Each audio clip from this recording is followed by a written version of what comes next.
Hindi nakaligtas si Senator Raffy Tulfo sa banat ni Cavite 4th District Representative Francis Kiko Barzaga matapos magpanukala ang senador ng lifestyle check sa mga opisyal ng gobyerno. Kasunod ng lumabas na isyu kaugnay ng magarbong paggastos ng anak nito sa Las Vegas. Gusto mo ng lifestyle check sa mga politiko pero hindi mo kayang unahin ang anak mo sa Kongreso?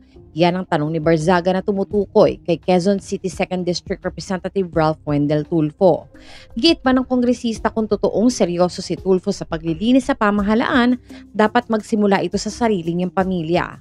Matatandaang nanawagan si Senator Tulfo noong September 30 na kailangan gumawa ng lifestyle check sa mga politiko dahil maraming umano ang nasasangkot sa anomalya sa flood control projects.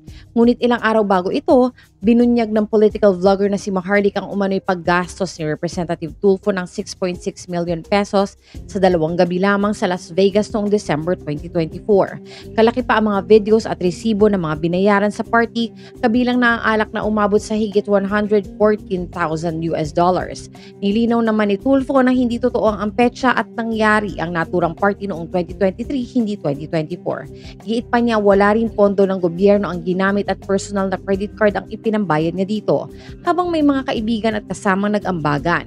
Sa panahong mahigpit ang pagbabantay ng publiko sa paggamit ng kanilang buwis, nais ko lamang pong linawin na ito ay isang personal trip at wala po kaming ginamit na pondo ng gobyerno at pera ng taong bayan. Depensa naman ng batang Tulfo.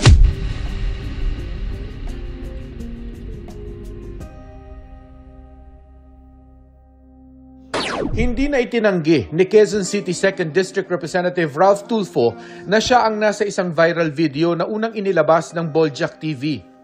Makikita na umiinom at pumirma pa ito para bayaran ng bill sa bar na mahigit $42,000 o katumbas ng mahigit 2 milyong piso.